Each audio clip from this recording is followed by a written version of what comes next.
This episode is brought to you by CrowdStrike. Protect your health system with CrowdStrike, a global security leader.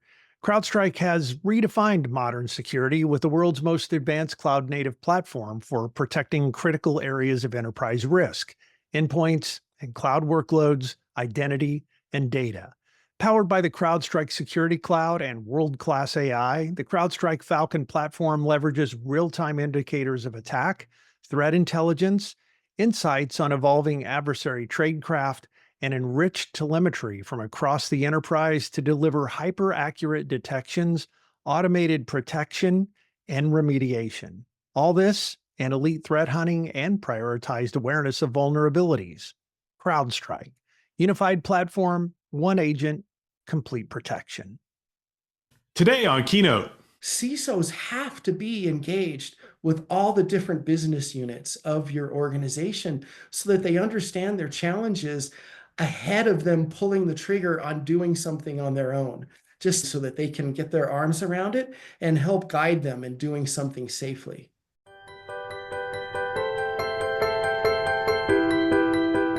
My name is Bill Russell. I'm a former CIO for a 16-hospital system and creator of This Week Health, where we are dedicated to transforming healthcare one connection at a time. Our Keynote show is designed to share conference-level value with you every week. Now, let's jump right into the episode. This is Resilient Healthcare and Modern Cloud Security Concepts, sponsored by CrowdStrike. I'm Drex DeFord, a longtime recovering healthcare CIO, and now the cybersecurity and risk leader at This Week Health. I'll be your moderator. Again, to everyone who's here, everyone who's joined us, thanks for being here. Thanks for submitting questions. And thanks to CrowdStrike for being our sponsor. Thanks to our panelists. We'll introduce you in just a minute. And a quick thanks to Holly, our producer, for keeping probably mostly me organized and probably mostly out of trouble. In the virtual room here, two of my very good friends, and I mean that literally. We've had time to hang out together and break bread many times in the past. We actually know each other.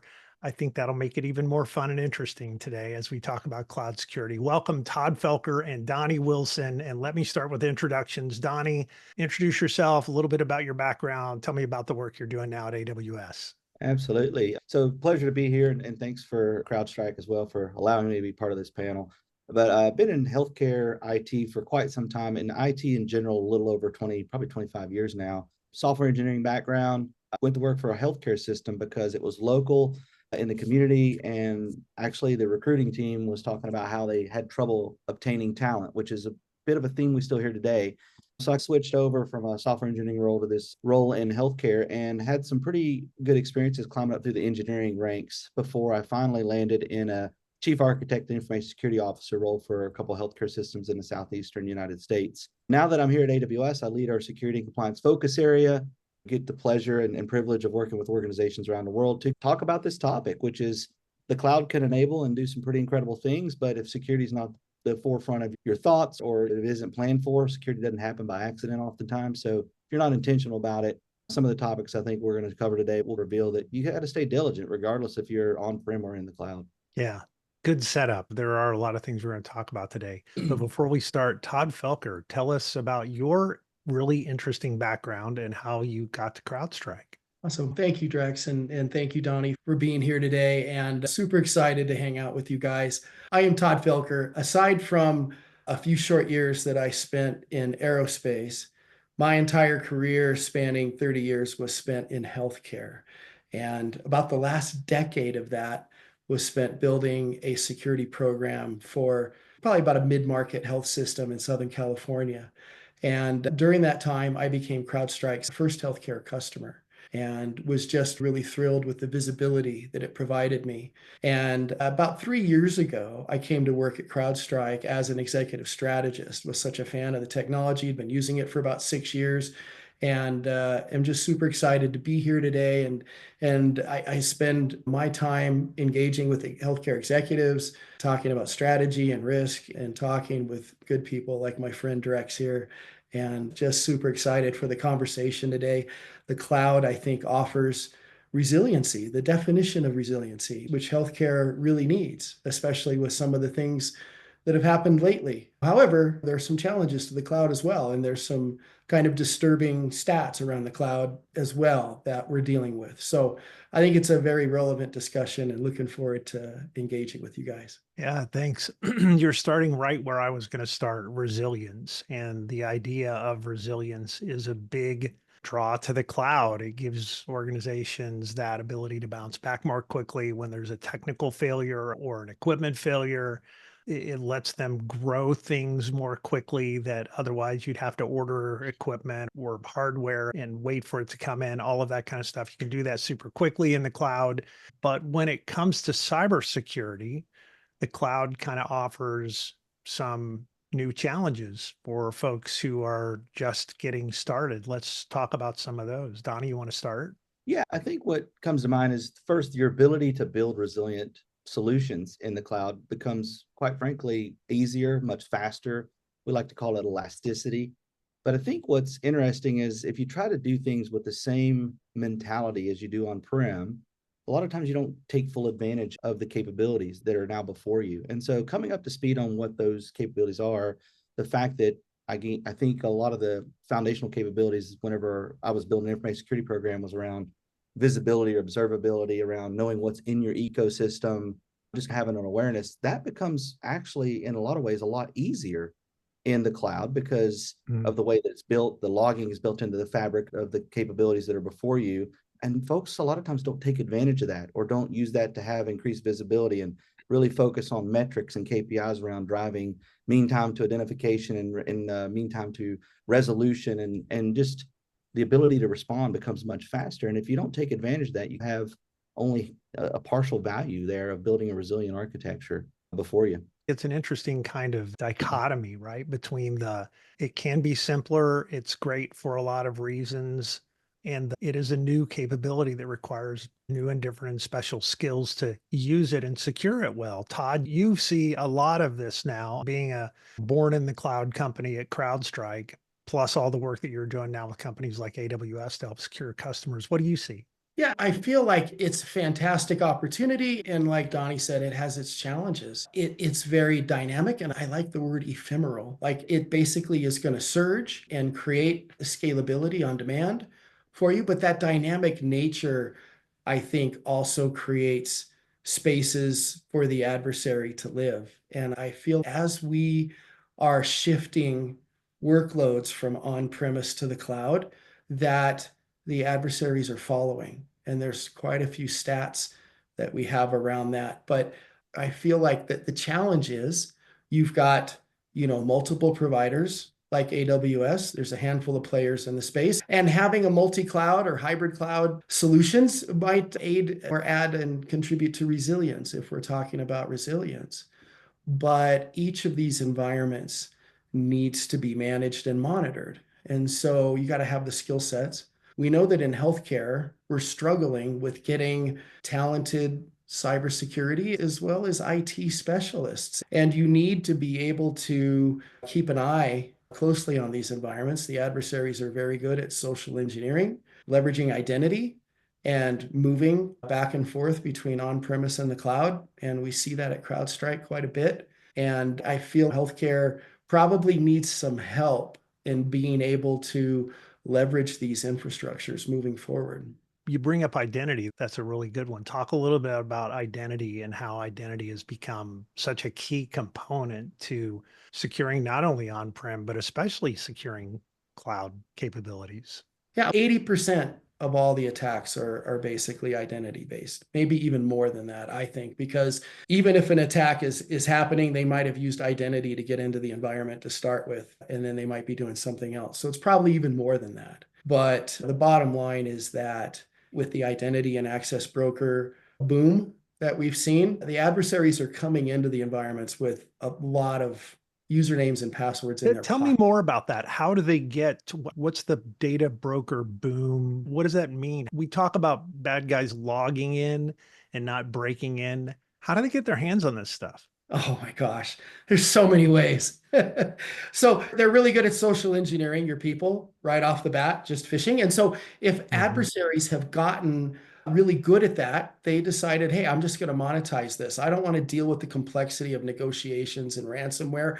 I'm just going to deal with getting usernames and passwords. And then I'm going to package them up and I'm going to sell them maybe to somebody that is really good at that. And it's just this whole efficiency around the adversaries that we're dealing with. They're just doing what they do really well and monetizing it. And They're so really good businessmen and women, and they've got a marketplace on the dark web to be able to go to the whatever the darkweb.com spot to be able to just say, I've got this file. Anybody want this?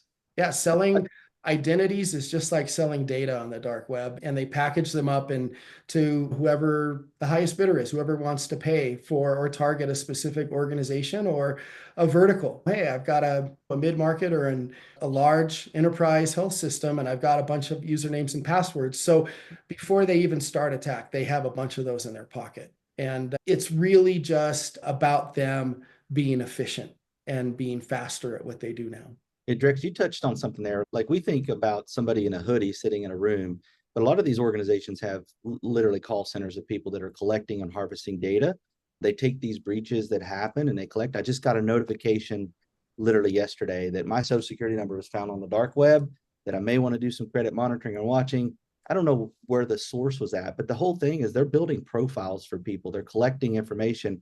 And if they can't break in or find your password, like Todd was describing, a lot of times they'll go in and try to reset your password for you because a lot of times they know your security questions, right? And quite frankly, I've been successful at helping my parents break into their own accounts because they don't remember their passwords. And I'm like, let's figure this out. And we literally walk through, and within 5 or 10 minutes, I'm in. And that's just to help my parents get access to their own account. These folks are way more sophisticated, right? So that's why figuring out if you're leveraging multi-factor authentication or some of these other things and having the appropriate boundaries in place. I get notifications sometimes that my PayPal account has been logged into or attempted. Was it me? And the answer is no. So that tells me I've got a password issue. I need to go change it. So just stay on top of that and make sure that somebody's not able to build an entire profile is paramount, not only for individuals, but for entire organizations. I was reading about something the other day. I actually talked about maybe this on the 2-minute drill. Organizations actually collect this data from those data brokers over time. They've built their own enterprise data warehouses with lots of usernames and passwords. And then when there's a place that they decide that they want to go or they want to attack, they can actually work with other bad guys to assemble all of the times that this username was used, this email was used, and all the passwords that were used. And let's try all those because we reuse passwords. Let's try all those at healthsystem.org to see if we can actually break into that hospital. And that's what the logging in part turns out to be a lot of times, right? It's just the fact that we reuse passwords and those passwords are out there on the dark web. There was an adversary, a Russian adversary, one of the bears that we call them at CrowdStrike last year, that was really good at exploiting a vulnerability in Outlook where if they sent a specially crafted email with a UNC path to a Windows host, that Outlook would automatically send your password in a hash along with your username to that destination. And if you weren't on top of your Outlook patching, then a bunch of your users may have sent their hash of their password out. And then the adversaries could just take that offline and spend some time to crack the hash, and then they've got a password. Yeah. Wow. Back on cloud, I think the security teams are trying to figure out how to deal with these challenges, the challenges of we don't have enough people. The cloud is different and requires unique and special skills. You're out there a lot with a lot of customers, Todd. How do they get their hands around it? What's one of the first things they should do is what? I think leveraging managed services. Like I'm a big fan of just taking, especially if you don't have someone that can monitor your environments, both on premise and in the cloud now, because they're connected with someone 24/7 by 365. If you don't have a team of people, because the speed of the adversary has gotten so fast that literally sometimes you just can't wait till tomorrow morning to deal with some sort of an alert. I feel like leveraging CrowdStrike's Overwatch, our threat team of threat hunters, to just keep an eye on your environment is really what's needed, particularly in healthcare, where there's so much at risk with surgeries and patient care and ICUs. Like you can't really risk having your data or your EHR being offline, and the risk, it's just too high. There's too much at stake. So I think leveraging managed services and letting threat hunters, because when I first got CrowdStrike in 2015, I got my guy trained. He became a certified ethical hacker. He was a threat hunter. And then after 3 or 4 years, he left and went somewhere else. And then you've got to get somebody else up to speed. So I think that those gaps, while you're trying to get somebody hired and having people on staff, it's just too difficult in healthcare. That's my thought on it. Donnie, where do they start? How do they get their hands around this to begin with? Yeah, if you think about it, I don't know if everybody's parents out there, you buy a vehicle and do you just turn it over to your kids and hand them the key and go out and see what you can do with it? And let's see if you're lucky or not, right? There's going to be some bumps in the road, maybe some fenders dents that happen, right? I look at it the same way with the cloud is you've got these really great people that are stretched thin, right? And so for me, I always like to come in and talk about foundations. Laying the right foundation is really critical. If you don't have the ability to buy that talent, if you don't have a staff there, then you have to build that talent. And the way you do that, Todd kind of mentioned some managed services, but like a lot of times we work with folks to help them identify a partner if they don't already have one. And what we try to do is really encourage them to don't let somebody else build it and hand it to you.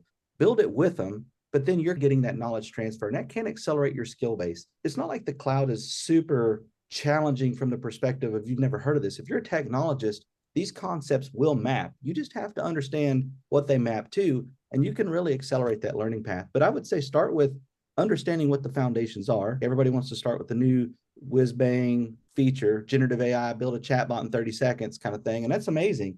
But if you're going to roll this out in a real enterprise fashion, you have to start with those foundations and then a pretty regimented training program. And don't just train one unicorn in your organization because then they leave and you haven't thought about succession planning. Like start with the executives, tell them at a high level what the capabilities are, then start with your security personas, and then definitely work with your operations teams. Because to me, those are the folks that are really, from a technological perspective, keeping the organization running. And then they are serving the providers, right? That's the mission, is they're serving the providers who are then in turn serving the patients. And with the dependency on technology, the ability to build resilient applications, you got to start with that foundation. If you don't have a strong foundation, it will crumble when the times get tough. And we know that is definitely a day that's going to happen at some point. It's funny. So I'll just encourage folks who are online with us to go ahead and submit questions if you have questions too. It's interesting that the thing that you talked about, Donnie, was just having a conversation with somebody else about this. But a lot of the stuff that we talk about lines up with Maslow's hierarchy of needs, right? And that foundation that if we don't have it squared away, we can do all the cool stuff we want, but the cool stuff may completely go out of commission if we don't get this right.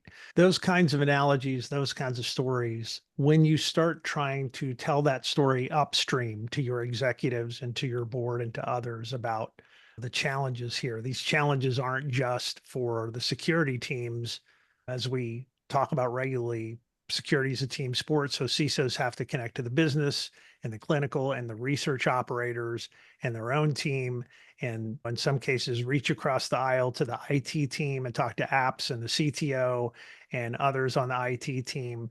They're telling the story, but how are they making those connections to get the support they need to identify and reduce risk? How's that teamwork piece? How are they sorting that out, Donnie? Gosh, I think probably the most common way that I see folks do this, I don't know if anybody's had the privilege of going through a business impact analysis and everybody goes, oh yeah, let me call my IT people. And I'm like, no, that is actually completely, like IT is but a portion, right? Usually there's some kind of disaster preparedness. Usually it's a clinician of some kind or a ER doctor or nurse or somebody that is driving this. But the idea is that there's a lot more to running the hospital than just technology. And so I think the same thing applies where you got to come up with a committee, maybe a cloud center of excellence. And a lot of mistakes that I see, I don't want to call them mistakes, but maybe shortcomings, is to say, I'm only going to put IT folks on this committee. But the idea would be to then source those clinicians, maybe those executive leaders, even department heads, to source those ideas and figure out, we're going to introduce a technology, but what problem are we actually trying to solve? Are we trying to build resilient applications, or is it fear of missing out? Don't just adopt technology for fear of missing out on technology. Make it serve a purpose. You don't, like, healthcare doesn't have enough margin to just throw things against the wall. Like they got to be a little bit more intentional. And I think having those representatives on your Cloud Center of Excellence will help you shape that. And then, of course, make sure you have a security voice in there to help ground everybody and keep them saying, I'm not going to say no. Like I always try to champion things by saying, because security sometimes gets a reputation for being like the department of no, but it was more like, I'm not going to say no, but let's talk about how. And let's talk about how to do it the right way. And then we can crawl, walk, run. And so we can do these super innovative, efficient, maybe advancing technological capabilities or early diagnoses, but we're doing it without compromising the security foundations that need to be there. Yeah. Introducing risk that we didn't know or didn't Right. anticipate. Todd, what are you seeing in the spirit of team sport and figuring out how to get everybody on the same page when it comes to cloud security? It's super important, and it's also sometimes super challenging to do, depending upon the culture of your organization. And we're seeing a lot of what we call chief digital officers now in healthcare, just because they feel like somebody needs to be in charge of this ship and prioritizing how we're going to be innovative and how we're going to pivot and leverage technology in the business of delivering healthcare, right? The patient engagement, patient experience, all those things. There's so much data now. And so we have application security posture management. There's a lot of just mistakes made sometimes with a configuration here or there. Cloud security, CSPM, cloud security posture management. All these acronyms are out now, right? Like data security posture management, cloud security, anyway, application. So we have to keep an eye on all of these settings, because why? In the cloud, people can spin things up and create workloads and applications very quickly. A lot of the attacks come through misconfigurations, right? I did something and then I abandoned it, or I forgot that I left the door open. Or you got a developer that's like developing something in a little development environment, and somehow he opens the door and now it's available. Those kind of things are happening quite a bit. And so it's really about just making sure that everybody's on the same page. And I think as I was preparing for this, I sent you guys a bunch of stats. I read one of them, somewhere said that 80% of orgs or 75% of orgs have unsanctioned things, because teams are just looking for solutions to do something. All the teams have their own initiatives. And so CISOs have to be engaged with all the different business units of your organization so that they understand their challenges ahead of them pulling the trigger on doing something on their own. Just that they're engaged and they're part of the solution so that they can get their arms around it and help guide them in doing something safely. One of the things I hear the both of you talk about from time to time is this idea of a shared responsibility model. Can you talk more about that, Todd? And then I'll switch over to Donny. I think this is a really important point in that we have partners that help us with this stuff, but there's still responsibility that we have as a healthcare organization too. Yeah, I'm just going to say, so like the relationship that we have with AWS is quite significant. It's why I have a shirt that has both AWS and CrowdStrike on it. Like our security cloud lives in AWS, and AWS has us protecting their back end. So that partnership is just, it runs deep. And if you're looking for a secure way to protect cloud workloads, I think leveraging our partnership is a really good plan. I just want to say that right up front. But the bottom line is that you're going to go to a cloud environment, and they say hybrid cloud, and just for resilience and everything else that we're talking about today, you might want to have multiple clouds distributing your workloads and your solutions across. But the bottom line is there's certain things that the cloud provider does that Donny can tell you about, and certain things that are your responsibility.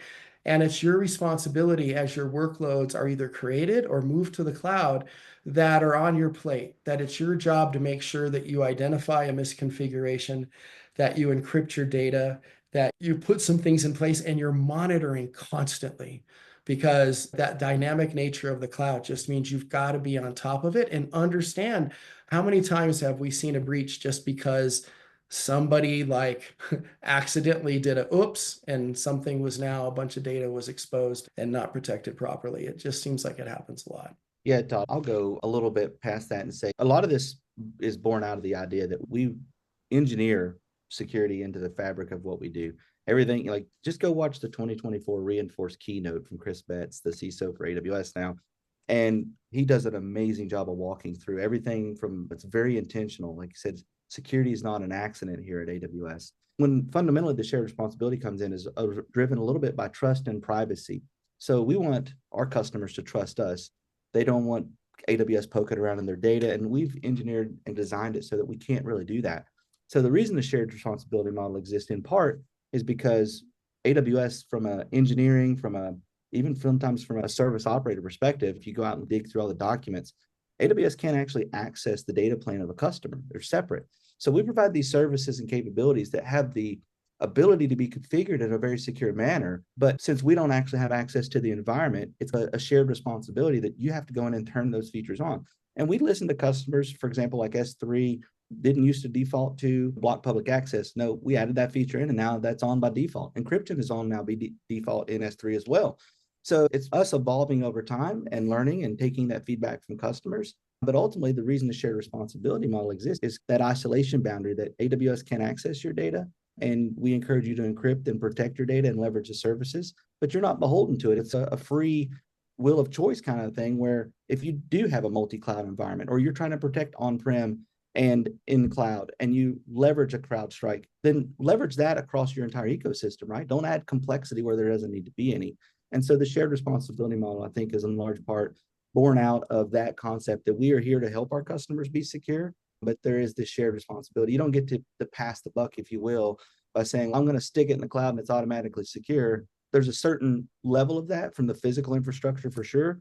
But yeah, you still can't leave the front door open. That's what I like about the relationship between AWS and CrowdStrike too. The security of the cloud, AWS handles that. Securing the data in the cloud is a thing that CrowdStrike steps in and helps customers with. So it's really a great symbiotic relationship you guys have built. Yeah, you mentioned something, Drex, earlier. You said, I think misconfigurations were one of the keys. I don't remember the exact stat. I wish I would have, I didn't know this was going to come up today, but I think it was like, it depends on how you categorize it, but like everybody thinks everybody's just breaking in the front door and ransomware. And that's certainly a thing, right? Phishing emails, social engineering, but the insider threat is still very real. Whether, and most folks go, insider threat might be Drex is like going on a rampage and he's having a bad exit and he decides to do something destructive. But actually, insider threat also includes accidental misconfigurations, and that goes into that category. And if it's not number two, I think it's in the top three causes for incidents. And a lot of them are, in fact, unintentional. I know the biggest breach situation that I dealt with was we were deploying brand new, most expensive at the time you could get next gen firewalls. And if you've ever worked with firewall rule, it's like they evaluate in order. And then you always, at the end, you have this last rule that's deny all. And somebody actually fat fingered that, and it was an allow all. And so what happens in about 15 minutes of deployment, we started getting all kinds of indicators of compromise, and our KPIs went through the roof, and we knew something was wrong. And it's one of those things where misconfiguration was the cause of that. It wasn't malicious in any way, shape, or form. And we were lucky that we caught it so quickly and we were able to remediate it. But we had a multi-week cleanup process there just in the 15 or 20 minutes that the door was open. These folks are moving fast and continuously monitoring. They are looking at everything that faces the internet all the time. They're constantly pounding on that gate, trying to figure out where the weakness is. I was thinking to myself, I know that I had a situation at one point where there was a data source database that was left open to the internet. And the way we found out was that somebody called and said that their name had shown up in a web search. And so you talk about, oh no, now you have to get involved with Google or whoever to figure out how to take that data down. Obviously, you have to report the breach and all of that. Misconfigurations are real. Todd, I can't leave unless I ask Todd. Todd, do you have a story about this? I bet you do. Let's see, a misconfiguration story. I don't, but I have off the top of my head, but I have an analogy. So my nephew, he's like one of those American hero dudes. He's like an F-16 pilot. He was a Thunderbird for a year. I just respect the heck out of him. He lives near me now here in Colorado. They had a day where they had one of those races on the military base. So the base was opened up to the public. And he said he was walking around, and there's places that people are allowed to go. And then there's places that people are not allowed to go. And then sometimes there's like the gray area in between where maybe there's not like anyone guarding or keeping. But there was foreign nationals there walking around, clearly taking pictures of things that had nothing to do with the race. The bottom line is, if you open the gates, there's people that are going to be looking to see what they can see, to take what they can take, and to see what they can get away with. And it's literally that fast. It just happens. It's like water. Like you just open a gate and the water's going to go. The adversaries are getting more and more like water. Those analogies are really great to use too when you're trying to explain to folks, what does a misconfiguration mean? You're moving into technical term categories, and now my eyes are glazing over. But if you can find a good story like that, it helps folks understand. That can be as critical for the security folks as skill as anything else. Okay, so now we're at the point in the conversation where there's a bunch of cloud services that have been turned on, sometimes with the security and IT team's knowledge, and sometimes not. And there's this general acknowledgement that maybe we have a problem, but we don't know exactly what it is. What are some of the pragmatic steps that an organization can take to build a cloud security program that ultimately makes the organization more secure, but gives the capabilities that you're trying to build for resilience and just operations? It makes that a reality for the end user, business, clinical, and research operators too. Donny, you want to start? I think you got a Yeah. story maybe. I probably got all kinds of stories, but I don't remember which story I might have mentioned before. But I think for me, the foundation here is, like I said, I've already mentioned like a cloud center of excellence. You got to have somebody that's laying out the strategy and kind of coming into this with their eyes open and being very intentional about, especially whenever you realize that cloud services are either already deployed or being deployed. Somebody's got to set the standards, right? You got your policies and procedures that need to be in place. And if you don't adapt those from on-prem to the cloud, there could be some gaps there. I think the other thing that I see a lot of folks doing that it seems like it's working, and we did this in part, and I think it was an evolving process, but certainly you need to have some kind of like an architecture review board. As people are looking at how to solve a particular challenge and using a certain technology, there should be an entity within the organization that's looking at how that's happening. Is it adhering to the standards? It keeps the bar high for those services being configured in a way that makes sense. And of course, I think it's a maturing process. And then last but not least, I would say, look at your enterprise data strategy and data protection and then practice it. The number one thing I hate to see is organizations that have an incident response program and they're like, yeah, we practice it once a year for this one application. And maybe it's the EHR, that's probably the most common because everybody thinks that's, and maybe it is the most important application, but there's so many more applications in your ecosystem that could be vulnerable or that are important.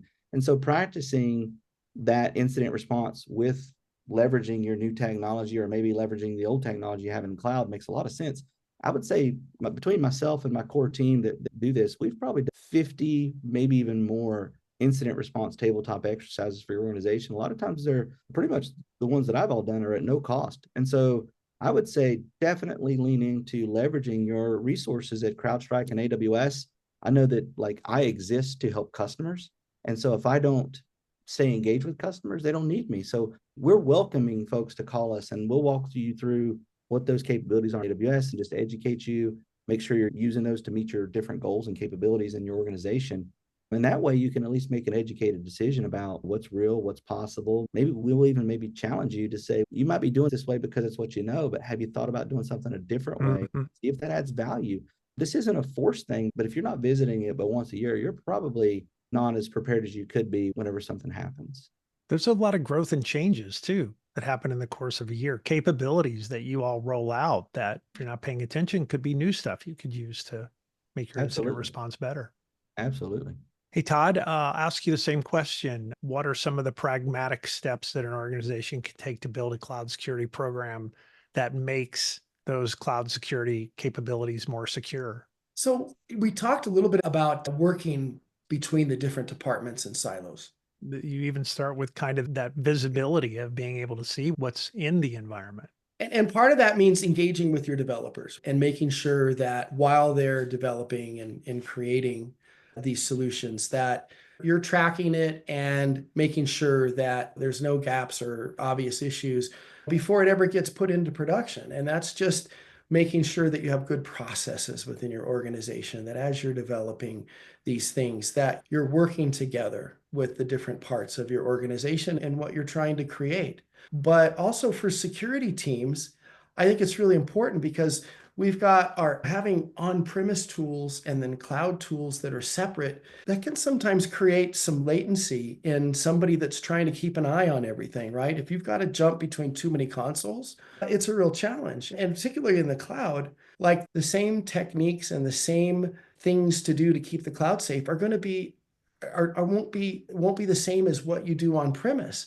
So it's CrowdStrike. We believe you need both agent-based and agentless protections because you need to be able to respond and to stop a breach when something's going on, when something gets detected. And I really like what we've built here and now data, because we've got data on premise, we've got data at rest, and then we got data in the cloud, and then the data moves between APIs in the cloud, and sometimes it might move in and out of a cloud. And so we've got to track all that data. And CrowdStrike's made a lot of investments in this area. And with our acquisition of Bionic a couple of years ago, I feel like just tracking that data, being able to see where it's flowing in real time is real important. You talked about, hey, things this year will be different than last year. My gosh, things yesterday might be different than things are today. You've just got to really try to be on top of that and track all these changes as they're happening in real time. And that's the real challenge. And that's why I'm a big fan of having the single console for protecting both on-premise and in the cloud to just make it easier on security teams to be able to respond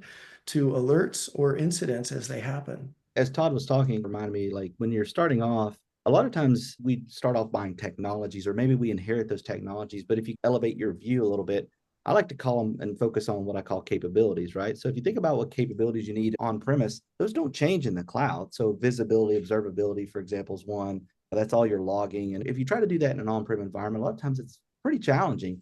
Not every system has the ability to log the same way, and maybe they don't even log at all, or if they do different formats, since you got to aggregate those together. And there's solutions for that. But what was interesting is, and what jarred my memory here, was that when I started digging into this as I've been a technologist for some time, but I was like in a different level of role. And all of a sudden I was responsible for this. And I was like, I need to think like holistically. And so we started doing vulnerability scanning, started looking for patches. We were closing down ports. Our ports used to be open. You could walk in anywhere you want to plug in and you were good to go. We're like, that's probably not the best idea. And we were locking down ports. And then we get this interesting call one day about somebody who's having some challenges with their technology. And we're like, okay, what's going on? Nobody's really telling us anything. We start scanning, we start looking at what's going on. And sure enough, we find out that outside of our data center, somebody in the neonatal intensive care unit had decided they wanted a different solution. And so they had actually went out and swiped their own credit card and bought an entire, basically mini EMR for, I know the name, I won't say it, but for running the neonatal intensive care unit. And it was actually sending data in and out of the organization. And we had to become aware of that. And it was super interesting. And it was a really great story in the beginning, because at first everybody wanted to be frustrated, but then I was like, we can't do that, or nobody's going to share anything with us. And so we went alongside this doctor and we got to meet the actual creator of that particular software. We talked about how to make it more secure. We ended up installing that and putting it in a virtualized data center. We controlled the in and outs and made sure that those took place. And to your point about resilience, if he kicked the plug out from underneath his desk, and it wasn't on one of our hotlines underneath the desk, it was just on anybody's plugin. We had certain plugins that were backed by generators. And so that the resiliency of that particular solution was not great when we found it. But the fact that we had an entire clinical application and an entire department with sick babies basically running underneath the desk of a provider was pretty interesting. So again, if you equate it back to those capabilities and you start working on maturing those capabilities, I think it'll overall help your overall posture, and certainly take that experience and apply it to the cloud. Because if the things that are hard to do on-prem, sometimes they're actually quite a bit easier to do in AWS because it's baked into the fabric. Turn on logging.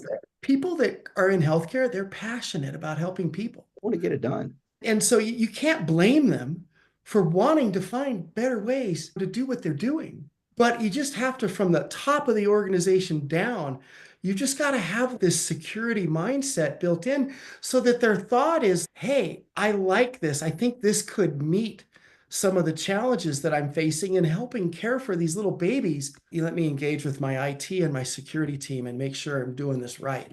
That's just got to be built in at the top so that those things can be fostered and you're not known as the Department of No, like you talked about, Donnie. That's just so important. And that's, if there's nothing else that the people get out of this, I hope it's just that security mindset. It's October, it's Cybersecurity Awareness Month. Let's bake security into everything that we do, because the cost and the downside to having these breaches is just too high and can cause interruption in care in other parts of the organization. So we just have to build it into everything that we do.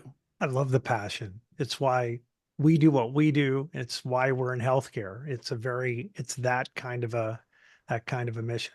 Okay, I would be remiss if I got out of here without talking about zero trust. So we have to talk about zero trust, starting at a very high level. It's a marketing buzz term. I feel like it's been misused. It's all over the place. Todd, do you want to start by talking about zero trust, and what do you think it is, and how can you actually, again, practically use it in your health system? Look, it's so important, and yet sometimes it's, like you said, this marketing term and just misunderstood. The bottom line is, if we're talking about cloud, we're just basically talking about the evolution of the network, right? The perimeter is disappearing. We've all heard that.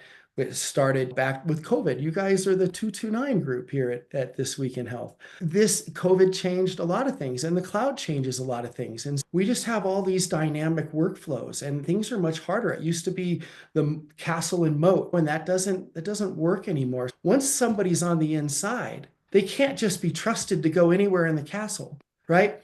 Sometimes it turns out that people, when they do their jobs, they have really certain places that they go in the castle. And suddenly, if they go to the other side of the castle, you might need to have a guard, oh, hey, let me see your badge. What are you doing over here? That's abnormal. Yeah. Yeah, it's not normal. So we have to be able to dynamically enforce that guard or that question or that MFA, because something abnormal is happening. And I just love what we've done with AWS. It's a great story. So CrowdStrike has built into our platform this ZTA score. It's called a Zero Trust Assessment Score. We give it to both identities as well as endpoints.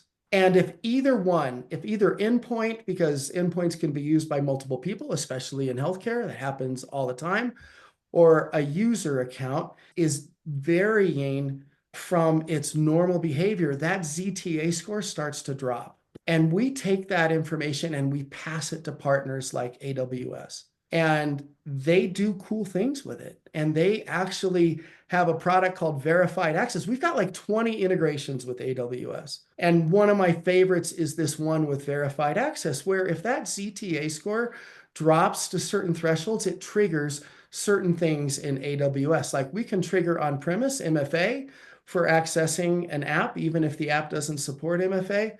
And when we pass that to Donny, then Donny's going to do things on it to just basically start to restrict access or challenge them. And I'll pass it over to Donny now to fill. All ZTA scores come to Donny, so that's why it's now. But to your point, zero trust is traditionally always thought of as a network mechanism, and AWS. 800-207 from NIST is and we align very closely with NIST. So it seems like a lot of folks identify with it and read through it and understand it and use it. We tried to take that as the foundation starting block. But the idea is taking these traditional network capabilities, network segmentation, whatever, but then extending it and shifting it and focusing more on the identity. I think Todd, and I think I've even said it before too, identity has almost become the new perimeter, right? Especially whenever you're starting looking at cloud, because you can access it from a lot of different places. That identity piece becomes paramount. And so you take the ZTA scores or you take other factors that contribute to that score, and you can create dynamic policies so that whenever the risk becomes a certain level, then the policy either grants or denies access. And the other part that's paramount to zero trust is making sure that it's a continuous verification or authorization. So a true utopian version of that would be literally each exchange between an application and a user and a device would continuously just validate that is who it says it is, so that if any point that no longer is true, it stops it immediately. And it's the idea of just shrinking or eliminating long-term credentialed access. A lot of folks do it in different ways, and I think we sometimes get caught up in the idea that we have to do it all at once, but it can be done in layers. Again, if you think about it, you can put your isolation boundaries around resources in AWS through security groups, VPCs, virtual private clouds, different account boundaries, like hard boundaries, like an actual AWS member account. But the idea is that all of those are layers of protection around your resources. And then you have the identity component so that if Todd currently has access to a certain set of resources in a certain isolation boundary, not only is it just a network perimeter, it's an identity perimeter, it's a device security posture perimeter, and all those get added up and calculate and be part of that score. And so it does become a true, you can actually implement zero trust in the cloud substantially easier than you can a lot of times on-prem because of those different capabilities. But it's a journey. Do you see it is a journey? Speaking of that, I think I'm looking at time and I probably only have one more question on the zero trust journey. I love the zero trust, the ZTA score idea. That kind of blows me away. What are some of the things that people should not do when they're thinking about zero trust? And this might be just the way that they think about it or activities that they do. What would be in the don't do this where zero trust is concerned in the cloud? Donnie, you want to start with us? I think I was alluding to it before, but a lot of folks will think that they'll sit here and plan for 2 or 3 years thinking I have to have the whole thing figured out before they even do anything. And like I said, it's a discipline over time.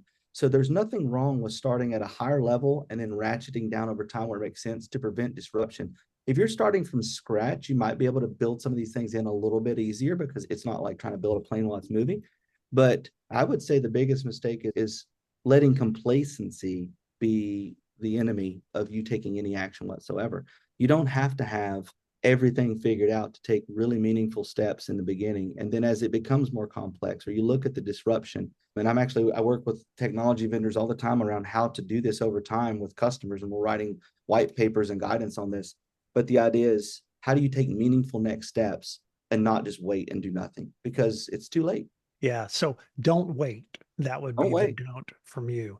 Todd, do you have a don't that would fit into this conversation? Yeah, the don't wait is great. And I'm just going to add to that and I'll pivot a little bit. But I've had CISOs actually say to me, like, oh, zero trust will never work in my organization. You can't afford to dismiss this. Things have changed so much in our architecture, in the perimeter, that you have to be looking for ways to have those like little check spots as people navigate your digital infrastructure. And just as we used to teach, remember how there would be those messages like about no tailgating, right? If you have to use your badge to get in a door, it'd be like, yeah, you have to educate your staff, like no tailgating. So you need to let your staff know what might happen if there's a lack of trust, either because of something they did or maybe because their account was compromised. You can't have physicians getting really angry. They have to understand the risk and what the actions might be that happen internally. So you can't implement zero trust in a vacuum. So don't do it in a vacuum. Do it in a vacuum and don't put your head in the sand. Last one here, and I'm just going to make it open. Anything I haven't asked you about that I probably should have asked you about, Todd, that you want to mention? I think we covered most of the things, but I'm just going to say that the world has become like a scary place, particularly for healthcare. We're under attack. It makes me angry. It really does. It's why I'm here at CrowdStrike. And I love the time that we spent together here, Drex. Really enjoyed our time together. I feel we're all in this together. Even if you're just not sure where to go or what to do, reach out to us. We're here to help. We have free cloud security assessments. Leverage us. We want to help. I know there's a perception that, that maybe some people can't afford CrowdStrike, but we're here to help. And price should never be a barrier to what we can do to help you. And now there's never been a better time to engage with us and to ask us for help, whether it's a free identity assessment or a free cloud security posture assessment. Let's work together on this. I love it. Great. Thanks. That's the final word. I really appreciate you guys being here. That was the webinar, Resilient Healthcare and Modern Cloud Security Concepts. Thanks to Donny Wilson. Thanks to Todd Felker. Thanks to CrowdStrike for sponsoring. And thanks to everyone for being a part of this and asking questions. I really appreciate it. Thanks for listening to this week's Keynote. If you found value, share it with a peer. It's a great chance to discuss and in some cases start a mentoring relationship. One way you can support the show is to subscribe and leave us a rating. Love it if you could do that. Thanks for listening. That's all for now.